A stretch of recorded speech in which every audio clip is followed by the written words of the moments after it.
DJ গান লাগায়, ও শেফালি কেন পানে জর্দামে শালি, তোকে দেখে গাই যে আমি রিমিক্স কাওয়ালি। এটা এখন অবশ্য শুনি না আমি, আর 2-1 বছর আগে আমি সব সময় শুক্রবারে কোথাও গেলে জুমাবারে খালি এটা বাজে। আমি বললাম কি রে শেফালিটাকে? হুজুর এটা এই দেশের শেফালি না, এটা ইন্ডিয়ান শেফালি। আছে না নাই?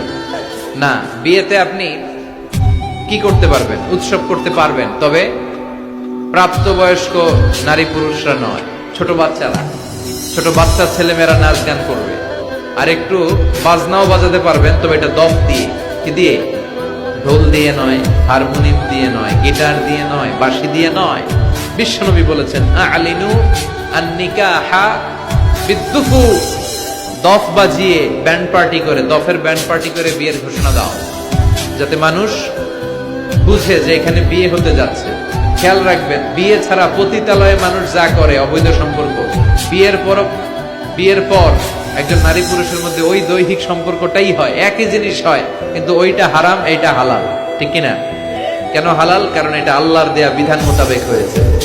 আর এটা লুকিয়ে লুকিয়ে চোরের মতো নয়, সামাজিক স্বীকৃতি নিয়ে তারা এই ভালোবাসার সম্পর্ক গড়েছে। চিল্লায় বলেন ঠিক কিনা? এজন্য বিয়েটা হালাল, আর হালালে বরকত দেয় কে? আর অবৈধ সম্পর্ক হারাম, হারামে কোনো বরকত আছে? তার মানে এই ডিজে গান বাজনা এগুলো করা যাবে না। হাই বিটের যে গানগুলা লাগায় ছেলে মেয়েদের এমনি ডান্স দিতে মনে চায়, আছে না নাই? এগুলো বাজানো যাবে না। তবে হ্যাঁ, বিয়েতে একটু অনুষ্ঠান করা যাবে, গায়ে হলুদ লাগানো যাবে, তবে নারীরা, ওইখানে কোনো পুরুষ থাকতে পারবে